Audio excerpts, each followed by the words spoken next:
On a computer. Okay, cool. Hi everyone, it's Charlotte Pascoe here. Today is the 7th of April 2020 and we are doing our next session in the series just around dealing with property management as it is today. I'll get everybody to introduce themselves, but I'm Charlotte from Stockton and Lego. I'm the General Manager there at Corporate. Karen? I'm Karen Swincer. I'm the Senior Team Leader at Jellis Craig Borundara. I'm Leah Calnan. I am the current REOV President and Director at Metro Property Management. And I'm Matt Nichols from Nichols Crowder. I'm the Managing Director. So today what we thought we'd do by getting Matt on here as well is bringing a bit of a commercial element to it as well. There's a lot of similarities but also differences in what's happening. So hopefully it will help everybody in either space understand what the other counterparts dealing with as we all go through this together. So Matt, you talked a little bit before just around the commercial side of things and what's happening with your tenancies and where you see this going. Do you want to open up on that one? Absolutely. So the big issue we're seeing is that there are some winners and some losers in the commercial industrial field. The most unusual one that I've come across so far is pickled onion, you know, your pickled items. This guy's absolutely flying at the moment, and because people are, you know, trying to store food and so on. So what we're finding is the focus is which industry type someone is in, and there's also some industry types that, you know, cafes and so on that are closed down, and a lot of these will remain closed down. So our focus is on the type of industry type that each of the tenants are in, and that will also assist us in determining whether they are entitled to rent relief, how much rent relief, and so on. So we've had some interesting ones which, you know, let's say a funeral director has asked for rent relief. That was seen as inappropriate, was a bit of a try on, but most of them have actually been very genuine. Yeah. Are you finding you've got a lot of people just trying it on for size? Yeah, the interesting one is the larger tenants, the brand name tenants. We're seeing that. So we're very encouraged by, hopefully with what the government ultimately comes out with, hopefully on Wednesday, is that there'll be some model that if they can show their turnover has dropped by 30%, well then they could be entitled to a rental reduction of 30%. But at this stage, we think it's far too early for them to be able to determine that they're doing it tough. Yeah, right. Do you think that'll give better clarity, Matt, for property managers, owners and tenants? Because I know in the PM, in the residential space, you know, every PM is almost just watching the news 24/7, waiting for that, you know, that clear clarity of, okay, these are our new rules moving forward. Absolutely. It'll create a model that someone can actually work on, and it'll be, I think it'll be more a suggested model, but at the moment, to give you an idea on our rent relief, I would sit there and say we've probably got probably 10 different versions that we're implementing at the moment, and that can be rental reduction of 75, 50, 25% to a full reduction of rent, and then you then include whether that is going to be a deferred payment or they're just letting them off the hook for the period of time. So it's a really mixed bag, and we'd like to limit the amount of models.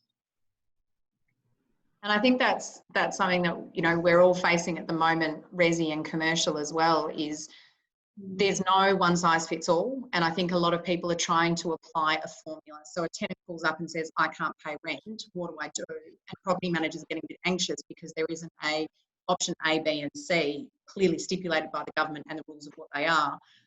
There almost is though. So you almost have your three options where you either say, you know what, you can go onto a payment plan, in which case you'll pay it back because we know that you're going to get gainful employment at some point soon. You've got the other option where the owners say, you know what, we're just going to reduce it. And the one thing that I would strongly suggest that if you are reducing it, putting payment plans in, whatever it might be, there is an end date when it will be reassessed. Because if you don't put an end date, then it could go on for the next 5 years, and then you're trying to undo an addendum basically stating that we're now reducing the rent from 400 to 350. You haven't actually stipulated it's going to revert back at a date, and then we can renegotiate. And the other one is obviously a rent-free period. So there is almost three things that you can apply to the resi side of things, particularly.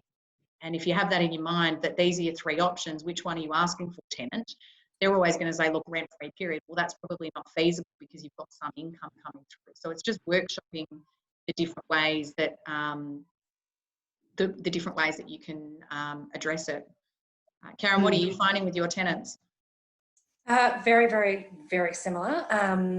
So we're getting a lot of requests for rental relief, and then we're ascertaining the situation that they're in and the situation that the landlord is in as well, and just trying to work out basically a tailored plan. And it's the same thing. We've got rent relief, we've got rent deferral. It'll depend if they've got insurance or don't have insurance, as to what we can do and where they're at. Are they, have they just had a reduced income? Have they lost their jobs? Just trying to ascertain the actual situation and what it is that they need, and to work out the best outcome for our clients as well.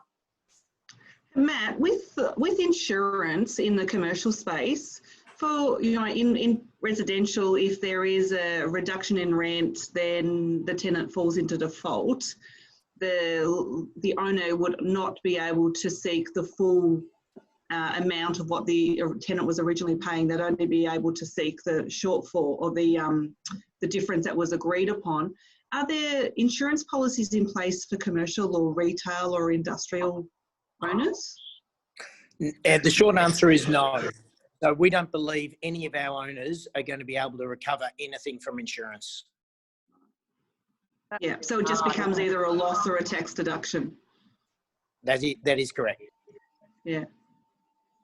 Yeah, and even for residential, it's going to only be applicable if, in the event that we have a tenant that defaults, or not communicating, and we have to go through that eviction process. Because I know I had a call yesterday from a PM of a franchise group, and they said, well, we've got 3 or 4 tenants that are now 15, 16, 17 days in arrears. They're not communicating to us. What do we do? And I said, well, first of all, you need to check in with the owner, check what the landlord insurance is in place. And unfortunately, you most probably will have to mitigate the owner's loss by serving a notice to vacate. And then they follow those steps. So that's where I think the property managers are finding being in a very awkward position at the moment, because of the media pressure about being, compassionate and having empathy. But now they're stuck because they actually don't have an answer from the tenant on why they're in default, and they have to mitigate the owner's loss. So Leah, I think another interesting thing with that is about the bonds and security deposits. Our view at this stage is we remain untouching. We're not touching those, because depending on if the government came back and said, well, landlords are expected to do certain things and then we'll give them a tax deduction in the following year, we don't want to do anything that jeopardises that. But that is still a question mark, is about actually whether you're taking their security deposits. In commercial industrial, they're very significant. Our typical is 3 months, and they can be up to 6 months, but they also come in the form of bank guarantees and also cash. So that's another thing that's still yet to be determined on how we're going to be looking into the security bonds. Have you had many tenants just return the keys in the commercial space? We call that jingle mail, and we haven't had any jingle mail. We know of one where a significant brand name tenant handed one of their contractors and said, drop it in. It wasn't to our agency, but it was to another agency. The agent was onto it and said, I'm not prepared to accept the keys. So I think it's very important that you inform your receptionist that they are not to accept keys, and the property manager needs to be on top of that, because once you accept the keys, there could be a legal right for them to be actually saying that they've broken the lease. Yeah, well, that's something that we've never even thought about. Yeah, I was going to say, same as a tenant, because as soon as they break their lease and they've handed back possession, then c'est la vie. Yeah, so still absolutely. That's a really good point. The tenant does just turn up and drop the keys into a resi property business and say, here are the keys, I'm breaking my lease, I'm giving you my notice, find a new tenant, and that's not possible. Then if it's not possible to release the property, then they do have the capacity to have themselves removed from it. And then if you go down the path of serving a 14-day notice because they're in arrears, and then you get them more in possession, but they've handed the possession back, then you've already ended the tenancy, and therefore there's nothing at the end of that. What about, have you seen an increase in tenants giving notice, I suppose, for Karen and for Matt on that one? From a commercial industrial point of view, no. What we're doing, we know some tenants are just not going to survive.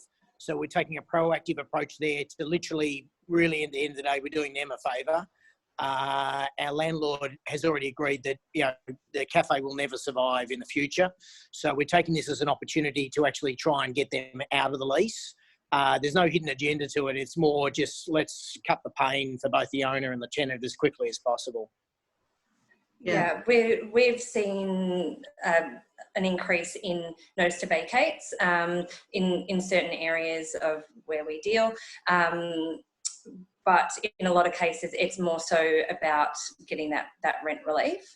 And again, we've had a few lease breaks as well, mainly on lease renewal lease breaks. And as we all know, we're probably not going to get much there if we go to VCAT.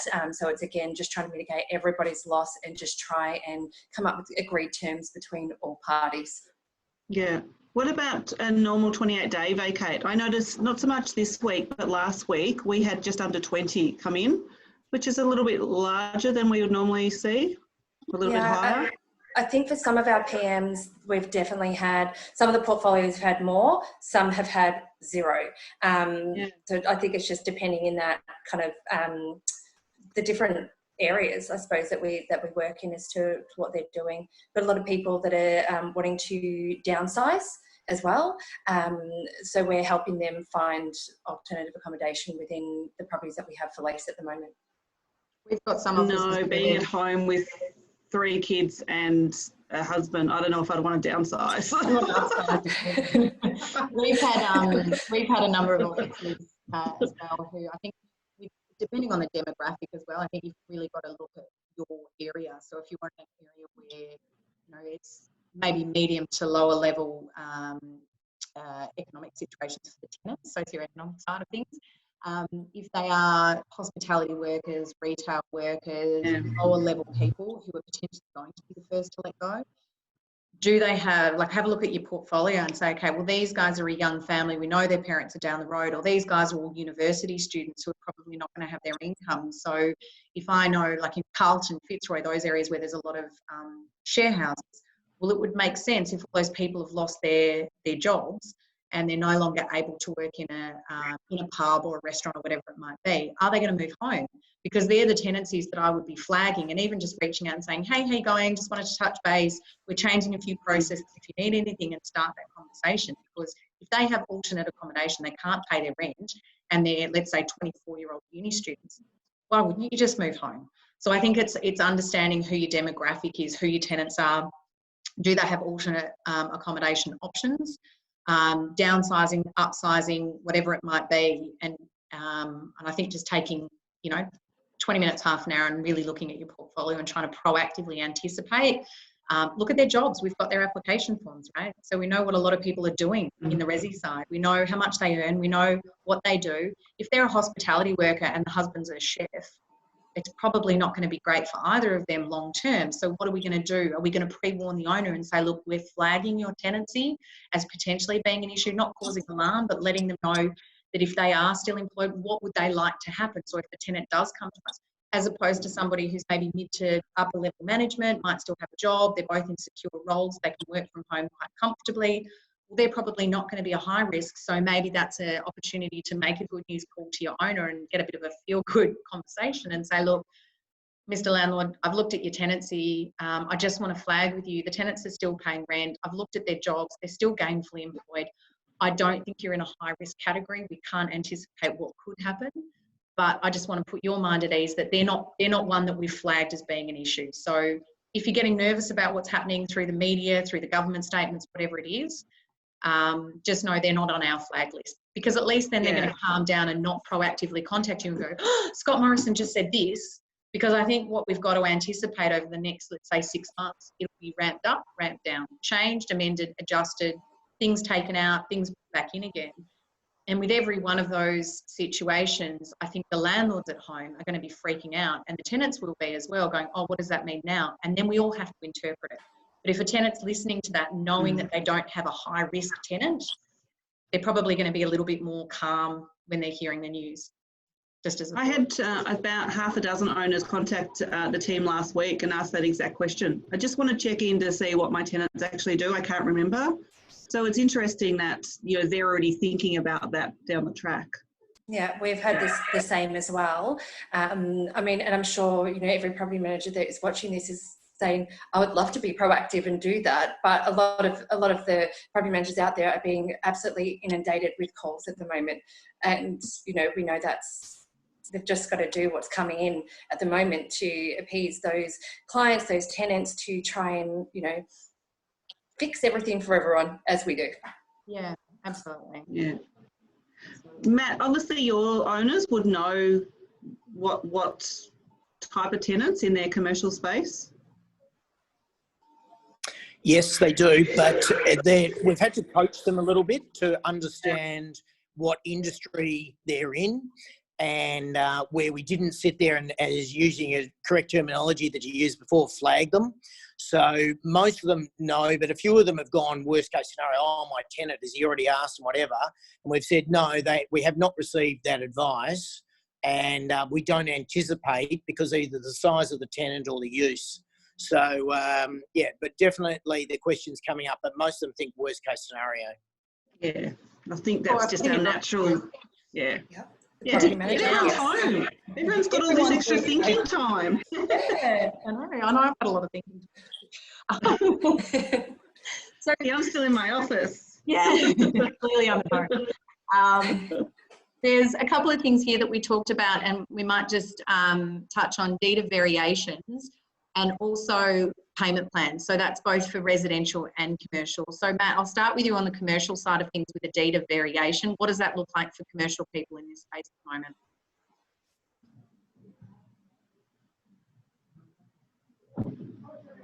Matt seems to have frozen. So I'm going to go to Leah and say on the resi side, Leah.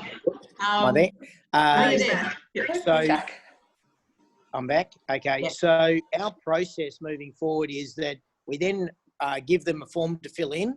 It's just a one-pager, but it makes it more accountable, basically asking why are you asking for rent relief and what rent relief you're actually looking for. Once we get agreement, we will then do another one-pager, being a deed of variation to the lease, and that is signed off by both parties. But both of those pages are literally one page each. And that's our process moving forward. Yeah, I think most agencies are trying to work with a very similar concept. I know the RAOV, we had a few different forms that came in last week, and we played around with them and circulated those out to the membership and also to quite a few non-members. But I think there's no one blank form that says here's all the information. So whether or not you've got a deferred payment, part payment plan, or if you're reducing it for a period of time, or you're going to waive a certain rent for a short period of time, I think you have to still realise that every scenario is different, and make sure that you're looking at this document going, okay, I've taken the information from the tenant, I've taken the information from the owner, and I put it in specific to their scenario. You can't do a whole, okay, well, this is the template that I'm going to use and send it out and everyone's going to fit into that template. That just isn't going to work. But yeah, I think everyone's using that same sort of concept. So Leah, the interesting thing there is, and it came up before, is about the sunset clause. I think the biggest damage that we can have is that we're going to enter into these agreements. It all sounds great right now, and I suspect in 3 months' time there's going to be a lot of these agreements that you go, that wasn't very well thought through. I think the most important thing that was said before was about a sunset clause, that and we're working on 3 months in commercial. So you refer to it as a sunset clause. We refer to it like an expiry date for a rent refund or rent reduction, I should say. But yeah, we had one last week where the tenant pays 1886 or 1868, brand new apartment, loss of income, came back and said, I can only pay $800 a month. And so I spoke to the PM. I said, look, that's really, really low. let's have a conversation with the owner. We flagged it with the owner and said, look, this is a proposal by the tenant. We think it's really low. Let's go back with a counter offer up to $1,000 a month. And I swear, between my property manager pushing send on the email, the tenant responded immediately, yep, oh, sure, I'll take that. So it does make you wonder, which is an awful part of you as a property manager, but it makes you wonder, were they looking to take advantage of the situation? Was that $800 per month a true and accurate reflection of their scenario? And, you know, is $1,000 a month a true and accurate, you know, amount for their scenario? So in that case, we're reviewing it month by month, but I think that's something that property managers need to be really careful of. I think it's just playing the devil's advocate. That's what we do with a tenant looking to move into a property, right? We play the devil's advocate. We go through their application form. Can you really approve? Can we really pay this? How much are you earning now? What's your situation? That's what we do before we allow someone in. So if someone wants to change the terms, it's okay to have the same conversation. Obviously, it's a harder conversation and it's more emotionally charged at that point. But I think it's totally fine to be asking these questions and say, look, 800 is a massive drop. The owner still has to make their mortgage payments. So, you know, what's the absolute least, you know, the absolute most that you can pay, and have a really candid conversation with them. In terms of a deed of variation, do you need to formalise that in any way for commercial or residential? In commercial sense, absolutely. And it's a one-page document. It's deed of variation, and it spells out the variation terms, which are pretty simple, really, in the main. It'll have to do with rental, obviously, and it may have to do with extending the lease term. And with that, would that be done by the solicitors? No, we're doing it internally. Okay, and that's binding enough. If you're doing it, you've got a clear form. Okay. And Leah, for residential? I don't think you need to have it stamped by VCAT. I think if you've got both owner and tenant are agreeing to that variation, I think that's fine, as long as there are processes within your offices, you know, making sure it's, you know, in your calendars and accounts know and owners know and all those sort of things, and reminders ready to go to tenants to say, you know, where are you at? Your rent's going back up next month. So I think that's okay. Where it would potentially be different would be if you served a notice to vacate, make an application to VCAT, and then that goes to VCAT and that payment plan is negotiated and authorised by VCAT. I think you've got two different scenarios, so I think it's important that residential property managers realise they're two different. You can have an agreement between owner and tenant, and you don't have to have that, you know, stamped by VCAT. So if it's a deed of variation, so if it's a rent reduction or a rent-free period, that's okay, because it's an agreement. There's no payback clause. You're not entering into like a payment plan scenario. So it's just a change of the rental figure down. But yeah, if it's no different to if you put in air conditioning and you say, okay, we're putting in air conditioning and in return the rent's going up by $20 a week. Here's a new lease agreement because we've all agreed. Yeah. Yeah. But if it's a payment plan where there's an expectation that we're reducing it, but the tenants will pay back later, as a payment plan, getting that officiated by VCAT would be best practice, or what are you doing in that situation? I think that would be best practice, but that would only be, you know, rubber stamp, for want of a better word, only if a notice to vacate had been served and the application had been made. I think there is an expectation both from consumer and state and federal government for residential that it's a rent reduction for a period of time, and it's a bit different to the commercial space. I don't believe, and none of the rent reductions we've done are to be paid back. They're rent reductions for a 1 month, 2 month, 3 month period. I think that's where people are a little bit confused between a rent reduction and deferred payment. There's all this new language that people have to, you know, process to say, okay, that's applicable here and that's applicable there. But I think the one thing that I've found in the past with VCAT is if a tenant, for example, loses a job before all of this happened, and you come up with a plan, there's nothing more frustrating than going to VCAT because they've defaulted on a payment plan agreement that you've come up with, and then VCAT go, well, we're going to enter you into a payment plan situation. We need to stamp it because the last one wasn't stamped. So what we've done is just said, if you are entering into a payment plan where it has to be paid back at a later date, get VCAT to say, yes, we agree, because then if you go back later, let's say in 6 months' time, they don't pay the money that they owe, well, you've got a VCAT order, stamped, signed, sealed, delivered to say that, yeah, this is actually what was agreed, VCAT have approved it, rather than we had this agreement and they say, okay, well, let's make the same agreement, but we'll officiate it. Yeah, but you still need to go through the notice to vacate and the application. You're not going to be able to get VCAT just to, stamp payment plans. And the reality, come 1 July with the new legislation, there's the 5-strike rule for rent default. So you're most probably going to be entering into payment plans on a consecutive basis for a period of time. Yeah. Just on that, just to confirm that you guys, as the REIB, have requested that be deferred. Yeah, we have written to the Premier to ask that the introduction of the RTA, which is due 1 July, to be deferred for, potentially 6 months. There's a lot going on in the real estate space. People aren't, if we'd said, let's do a Zoom meeting 6 months ago, how many people would actually think that this was the way that real estate agents interacted? It just wasn't. So, think about how we train the state of property managers of 130 changes of legislation. It's just too much. And I think it just will carry an enormous amount of extra weight on people's shoulders that I don't think is necessary. People are not going to be evicted. Everyone's still going to be protected, but it's just going to give, I think, everyone a chance to catch their breath a little. Yeah. And just in terms of payment plans for commercial, Matt? Well, as I mentioned before, we've got so many different options. The majority of tenants are similar to what Leah said before, that they're actually rent-free, not deferred payments. So most of our landlords, I will sit there and say to you that 98% of our landlords have actually come to the party and been appropriate.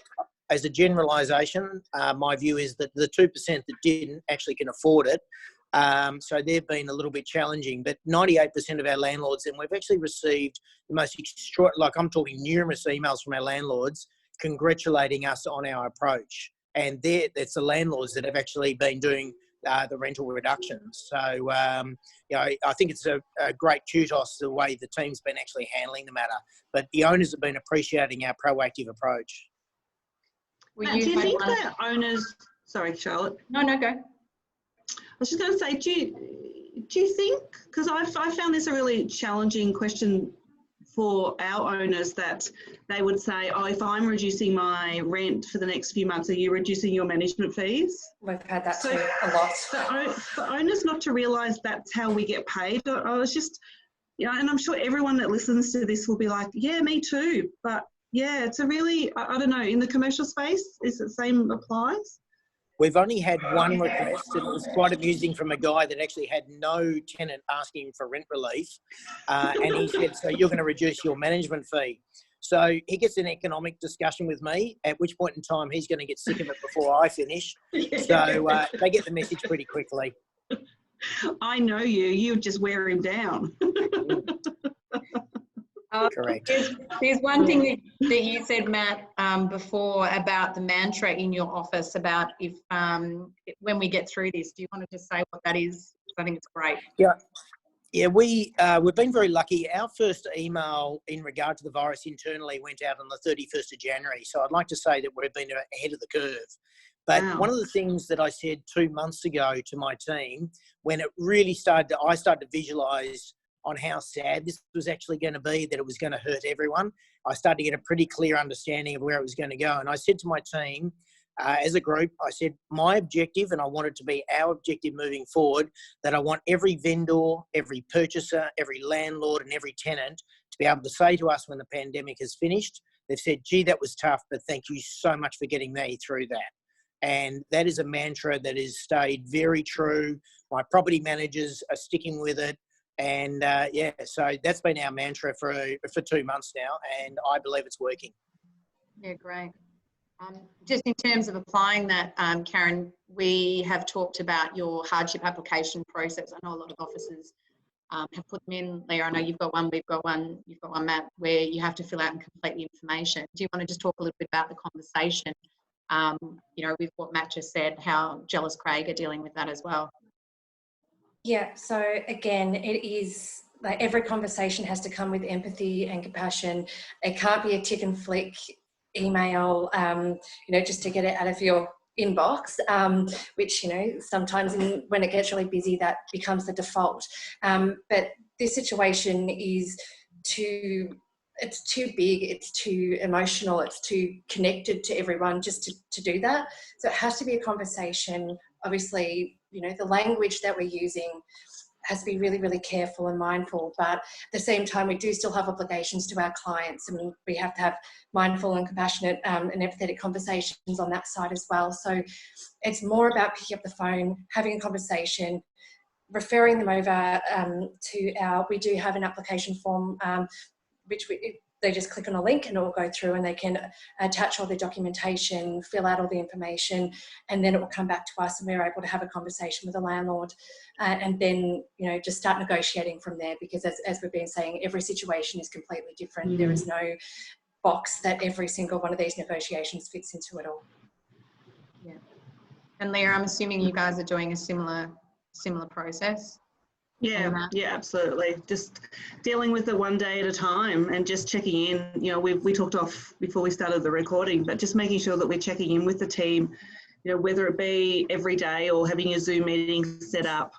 You know, I'm looking at email volume every day just to see, you know, what the team are not only pushing out, but getting in, and seeing how they're dealing with those sort of things. We're still running a portion of the team in the office, which I think has been really, really beneficial for us.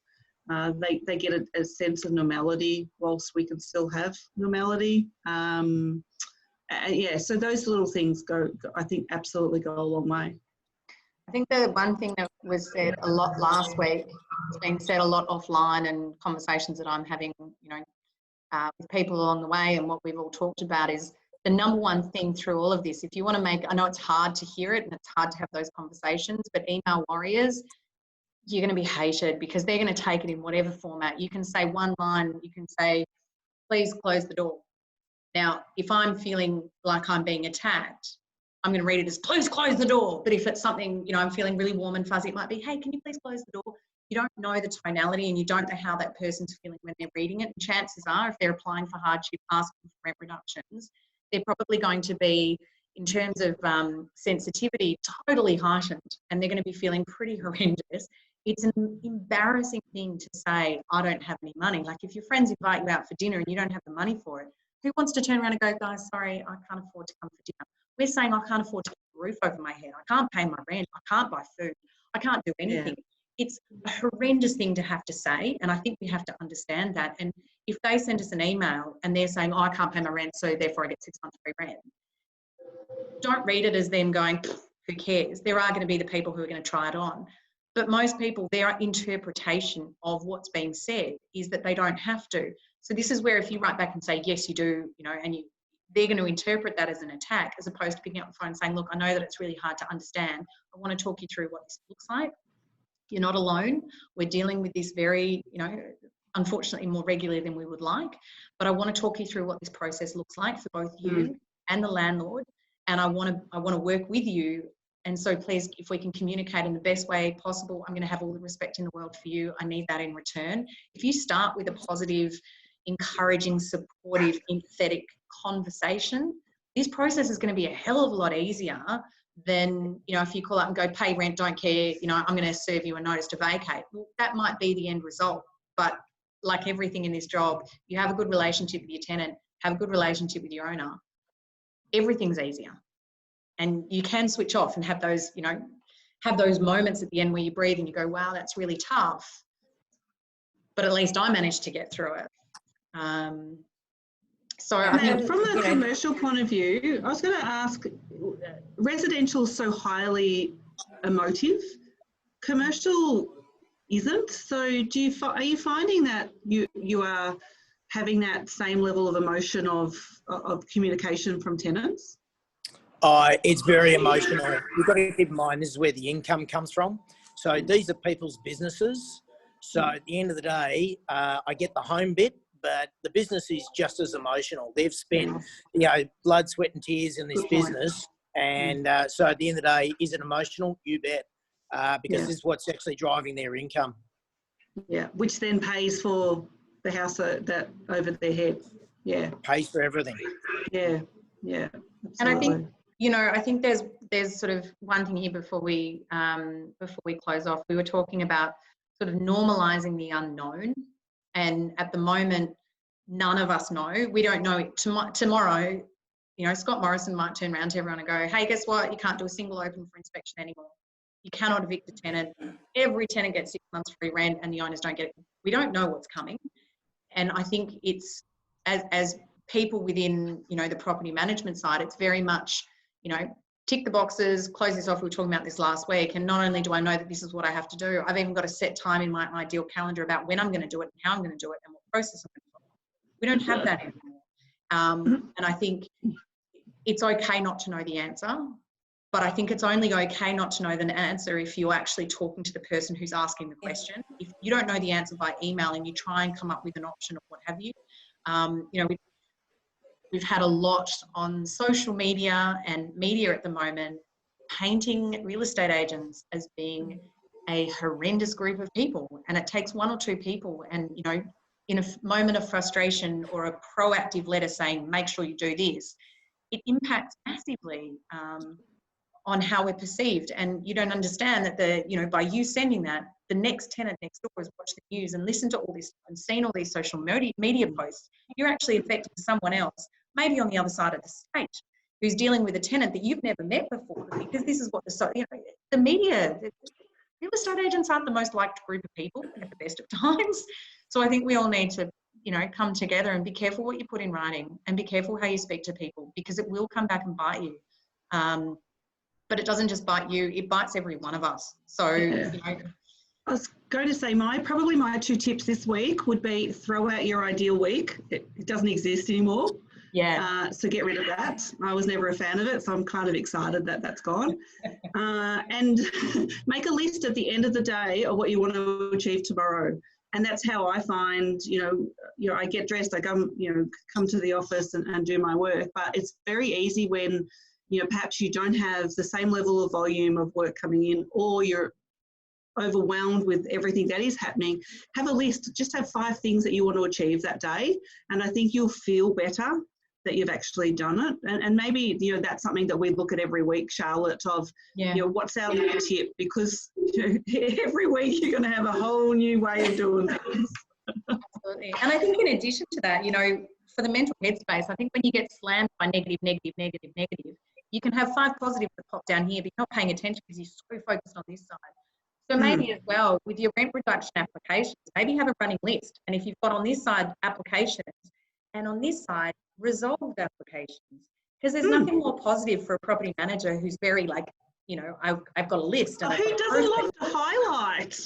Yeah, highlight those things, but move them from this side. Come on, Matt, you do too. But if you move them from pending maybe to resolved, and even if you move 2 to resolved, you can look at that and go, you know what, at least there's 2 that I've done. I've come up with a solution, and it's going to make you feel like you're achieving things, because there's nothing worse than going home and feeling like you haven't achieved anything for the day.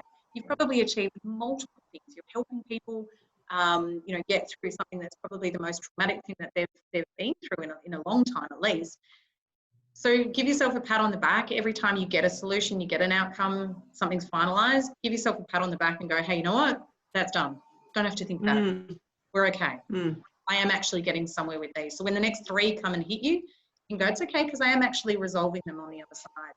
And I think and communicating within your teams or your colleagues, friends, other people in the industry, sharing those stories.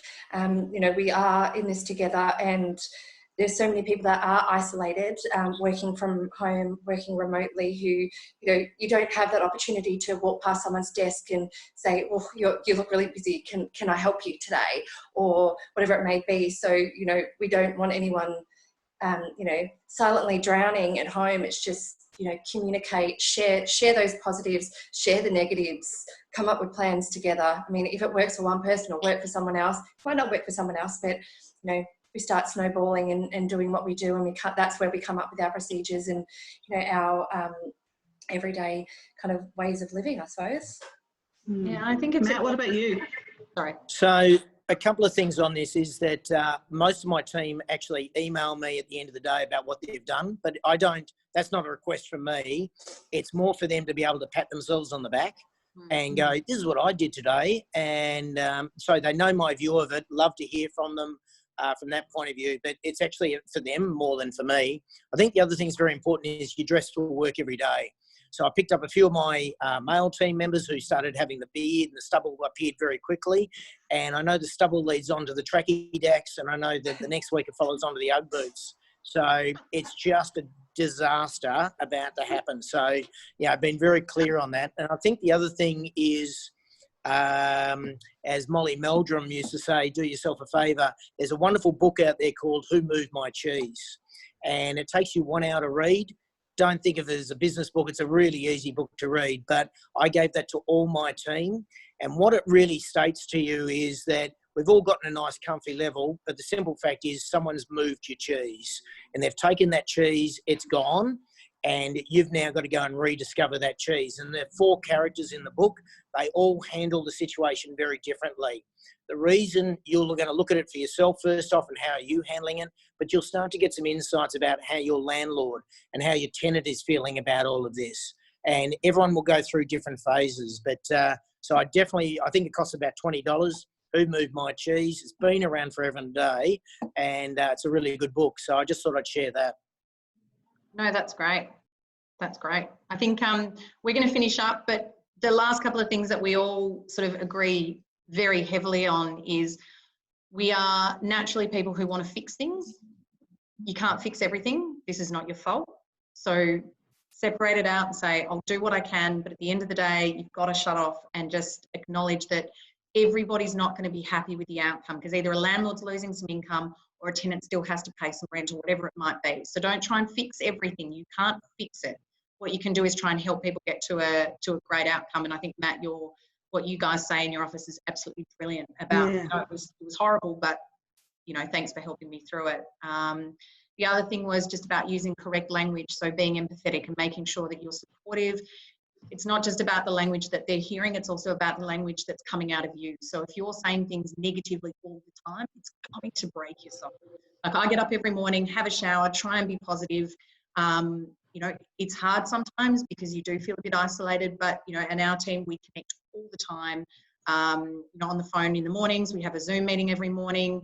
At the end of the day, if we need to, it's just about connecting with people, but doing it in a positive and constructive way. Be solution-based. Don't be a victim to the situation, because you're only going to escalate it for yourself. And the other thing is just look after yourself. I think we talked about this last week quite a bit as well, that, you know, everyone is here to help you within the industry. You know, we've all put our hand up last week, and I'm sure, you know, Matt and Karen would do the same. I know Leah does, and I'm absolutely here. I've had people message me off the last video that we did saying, thanks, this is great. You're not on your own, and if you don't know how to deal with a situation, particularly if you're not part of a massive network, or even if you are, whatever it is, but I'm sure, you know, I'm sure Matt and Karen will be the same, that we're so happy. If you've got a question, you want to know how to deal with something, reach out. You're not, you know, you don't have to pioneer this by yourself. We're all trying to pioneer it together. Absolutely. Beautiful. Yeah. Well, thanks, guys, for that. Good work. Thank you. And we'll chat soon. Yeah. See ya. Bye. Ciao.